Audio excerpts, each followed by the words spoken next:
अभी एक important news आई है। देखिए, अभी दिल्ली हाई कोर्ट का फैसला है जिसके अंतर्गत सरकारी और निजी स्कूलों पर सभी पर लागू होगा यह। यानी कि सरकारी में पढ़ा रहे हो अध्यापक, चाहे निजी स्कूल में प्राइवेट विद्यालय में पढ़ा है, सबको सीटेट पास करना होगा। बिना सीटीईटी पास किए कोई भी शिक्षक अब पढ़ा नहीं पाएगा। अभी नई दिल्ली का जो है हाई कोर्ट के द्वारा यह फैसला आया है।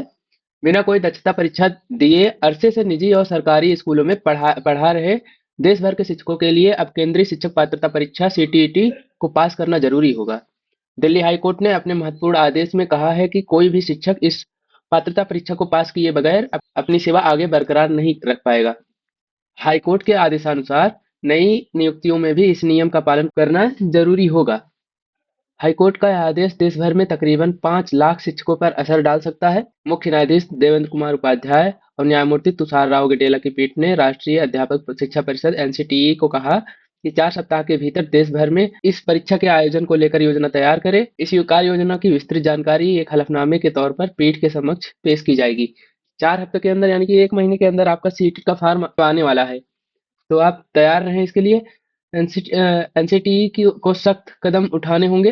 पीठ ने कहा कि नर्सरी से 8वीं कक्षा तक के शिक्षकों को नियुक्ति और पुराने शिक्षकों की सेवा को बरकरार रखने के लिए एनसीटीई को सख्त कदम उठाने ही होंगे। पीठ ने कहा कि बच्चों के भविष्य को सुरक्षित करने के मद्देनजर शिक्षा के अधिकार अधिनियम की धारा 23(2) को लागू करना जनहित में है।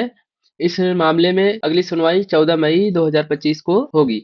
मान्यता प्राप्त संस्थाओं से लेनी होगी डिग्री और डिप्लोमा। हाईकोर्ट ने इस आदेश में विशेष तौर पर कहा जो शिक्षक दशकों से पढ़ा रहे हैं और उन्होंने एनसीटीई द्वारा मान्यता प्राप्त संस्थाओं से बीएड अथवा शिक्षण संबंधी डिग्री और डिप्लोमा नहीं लिया है, तो उन्हें दोबारा मान्यता प्राप्त संस्थानों से अपनी बीएड या व शिक्षण संबंधी डिप्लोमा करना होगा। इसके लिए उन शिक्षकों को समय दिया जाएगा।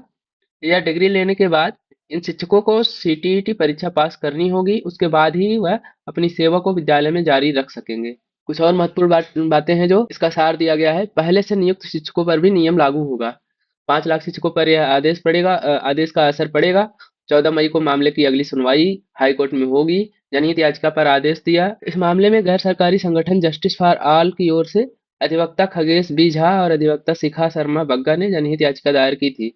याचिका में कहा गया था कि राष्ट्रीय अध्यापक शिक्षा परिषद ने 23 अगस्त 2010 की अधिसूचना के खंड 4 में संशोधन किया, मगर कक्षा 1 से 8वीं तक के लिए शिक्षक की नियुक्ति करते समय न्यूनतम योग्यता माफ कर दी जा रही है यदि उस शिक्षक की नियुक्ति अधिसूचना जारी होने से पहले हुई थी। जनहित याचिका में कहा गया है कि राष्ट्रीय अध्यापक शिक्षा परिषद का यह निर्णय छात्रों के भविष्य के साथ खिलवाड़ करने वाला है। हाईकोर्ट ने इसे गंभीरता से लिया और आदेश दिया कि सभी शिक्षकों को सीटीईटी की परीक्षा से गुजरना होगा, उसके बाद ही वे अपनी नौकरी बचा पाएंगे। यानी कि आप समझ सकते हैं, जिसमें राष्ट्रीय अध्यापक शिक्षा परिषद ने 2010 में एक अधिसूचना जारी किया था खंड 4 में संशोधन करके, जिसमें कक्षा 1 से 8 तक के शिक्षकों की नियुक्ति करते समय न्यूनतम योग्यता जो है माफ कर दी जा रही थी। लेकिन इसको जो है सुप्रीम कोर्ट कह रहा है कि बच्चों के भविष्य के साथ खिलवाड़ हो रहा है ये, और इसके लिए सभी शिक्षकों को सीटीईटी की परीक्षा से गुजरना पड़ेगा और सभी को बिना सीटेट पास किए किसी भी विद्यालय में पढ़ा नहीं सकेंगे कोई भी शिक्षक हो।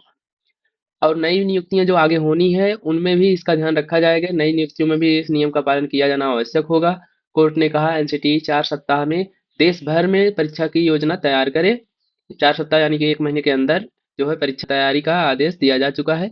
सेवारत शिक्षकों के लिए बीएड या समकक्ष डिग्री अथवा शिक्षण संबंधी डिप्लोमा लेना अनिवार्य होगा। यानी कि जो शिक्षक बिना बीएड किए, बिना बीटीसी किए, बिना डीएलएड किए, बिना सीटेट किए पढ़ा रहे हैं कहीं भी प्राइवेट विद्यालय में, उनको भी अब कहीं न कहीं से डीएलएड या फिर बीएड की डिग्री लेनी पड़ेगी और सीटेट भी पास करना पड़ेगा, तभी वह अपनी सेवा जारी रख पाएंगे, नहीं तो उन्हें अपनी नौकरी छोड़नी पड़ेगी। परीक्षा उत्तीर्ण किए बिना शिक्षकों की नौकरी बरकरार नहीं रख सकेगी, तो बिना परीक्षा के अब कोई भी शिक्षक पढ़ा नहीं पाएंगे।